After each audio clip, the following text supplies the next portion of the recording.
All right, so are there any questions from previous times?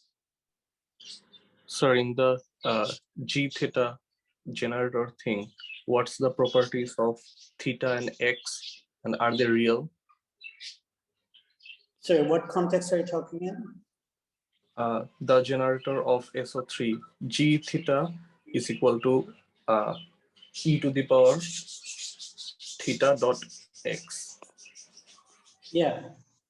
So what are the properties of the x and theta matrices? Are they real? Theta is not a matrix. Those are the three parameters of rotation. Okay, let me explain that.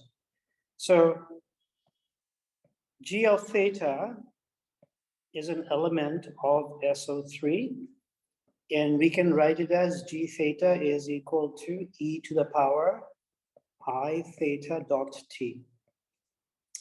So what does this mean? This means theta is a set of three numbers, theta 1, theta 2, and theta 3. And there are some subset of the real numbers. And what they parameterize the amount of rotation in around the axis, around the, say, the x-axis, where x can be I corresponding to 1, or j corresponding to 2, or k corresponding to 3. Okay, that's what theta is. And so theta is a set of three real numbers, and the TAs, or the T's, which are, say, T1, T2, and T3, those are the generators. Okay, so now in previous, when we first talked about SO3, we said that the generators of SO3 should be antisymmetric and they should be traceless, right?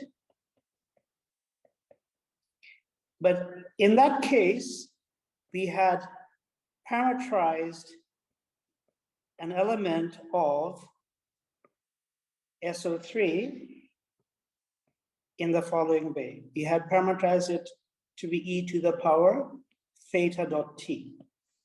But in the tutorial, there is an extra I here. So this gives rise to some subtle differences, which I didn't explain because I thought it would be good for you to discover those yourselves. And these are 3x3 rotation matrices.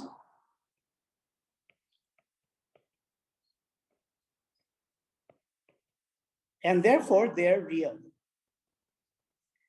So if I introduce an I here, but I keep theta real, then in addition to these conditions, Ti is also purely imaginary. And Ti can be given by, I think I gave you that, epsilon. So it's a 3x3 matrix. So it can have, say, two, so it's a JK is the matrix element. And the Ti can be expressed as I. This is the imaginary unit, not the index, times epsilon ijk. Maybe a better notation would have been TA BC is minus I epsilon A BC. So these are matrices. These are matrices, and therefore these are matrices, but these are numbers.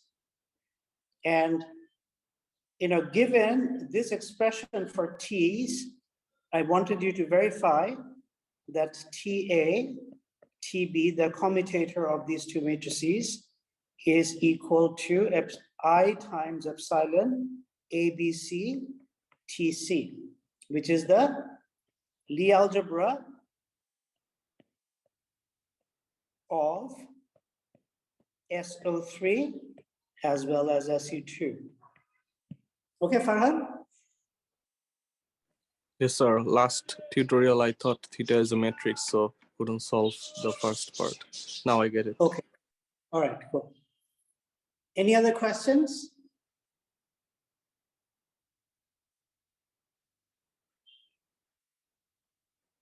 Okay, so Nahi also asked a question in the previous lecture about the surjectiveness or onto of the map between SU2 and SO3, right? Nahi, are you there? Yes, sir. So I think I've been thinking about it, and the way I would show it is the following. So if I am given some three-dimensional position vector R, I can define X to be Ri sigma I, right? Now suppose that the map between SU2 to SO3 is not onto, okay? So what does this mean is that means there would be elements of U in SU2, which would not map to any element in SO3. So under the transformation of such a matrix U on X, U, X of R would not change, right? Because R would not change. Under which transformations? A transformation, so basically,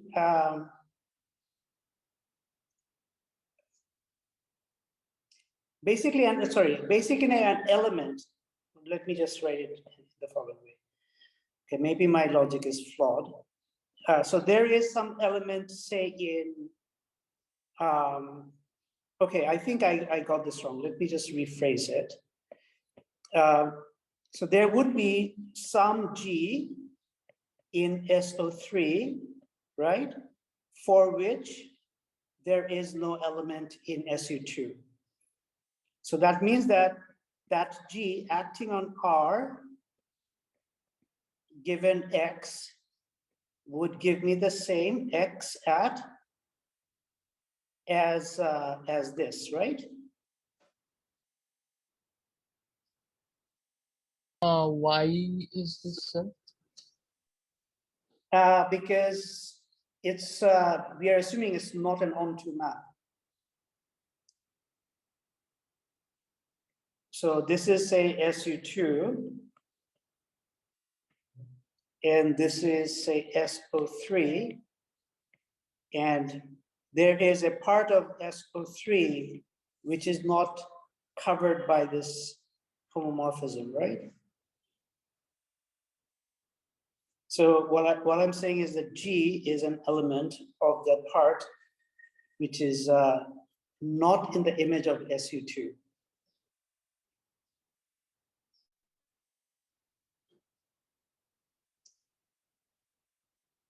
I think I'm also confused about the last equation. What is this telling us?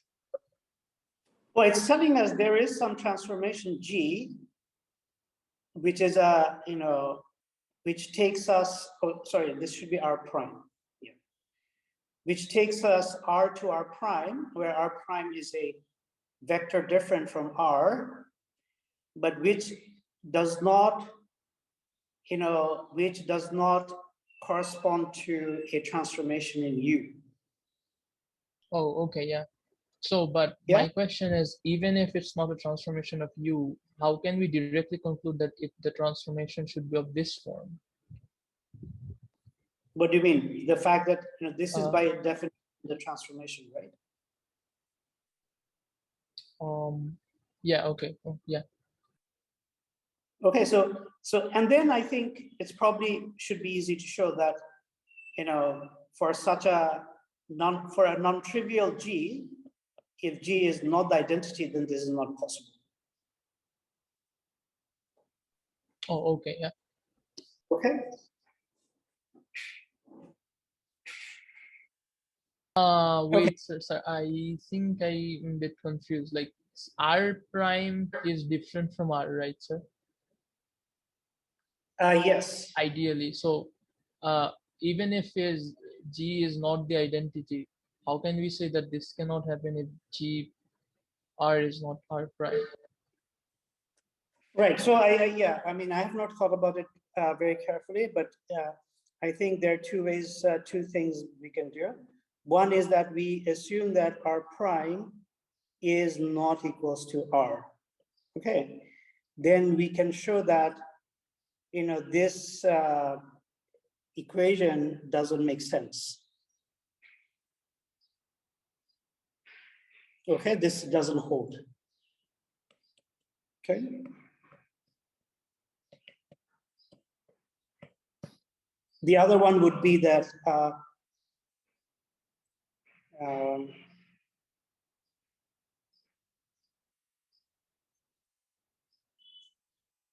in other words, so we have, say, U dagger, right? We want to show that if our map is not onto, then, if R is not equals to R prime, then, there should exist, or, I think I would say if R is not equals to R prime, then U is identity. And I think what I'm trying to say is that if this is true, then, this is not true.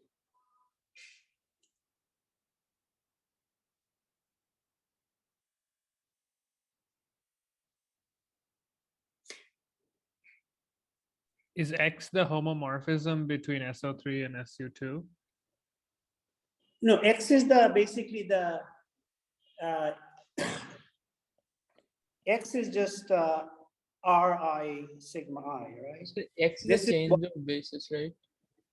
Yeah, X is basically what SU2 acts on. And what I'm trying to say is that there is a G in SO3. There is some G in SO3, a non-trivial G, that is, it is not, so G is not equals to 1, such that, R prime is not equals to R, but, U is 1. Essentially what I'm saying is that SU2 is completely ignorant about this transformation.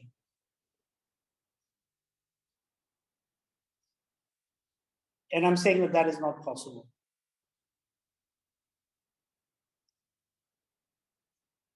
Okay, I mean, this is just the idea that I had just before this coming to the class. Why don't you guys see if this can be made more firm, and I will also see that, okay? Then yes. So I just wanted to ask a question about the assignment. Is that Yeah. there was in this question of 1, 2, like 2.2 is there was we had to construct an explicit map. So by doing the multiplication table and understanding that two multiplication tables are identical, we essentially figure out like a map or the explicit isomorphism. So তারপরে কি আর লিখা লাগবে isomorphism to নাকি ওই যে map Give the isomorphism between the elements, right? I mean, like the isomorphism would be captured in the map, right? I mean, the multiplication table, right? So do I have to? Multiplication table doesn't really make sense unless you give me which elements map to which elements, right?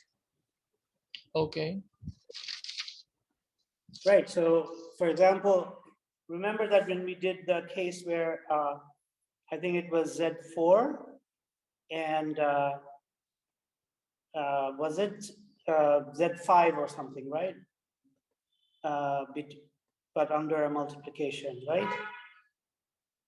And there, we actually, after constructing the multiplication table, so this was 0, 1, 2, 3, and this element was 1, 2, 3, 4, and then, we actually constructed, I forget what it was, but, we actually constructed the explicit elements map between the elements, right?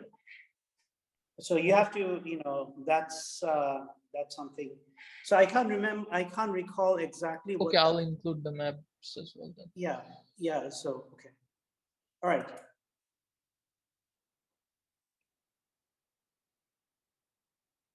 Okay, any other comments? Yeah, actually, that reminds me, we don't have to show in this question whether or not two of the groups are not isomorphic, right? Because that's a lot of work. You have to show that there's no possible map between the two groups, right? So which one are you talking about? Which question? Let me bring it up because I don't have it in front of me. It's the one with the 5 groups, and you have to show which ones are isomorphic to each other.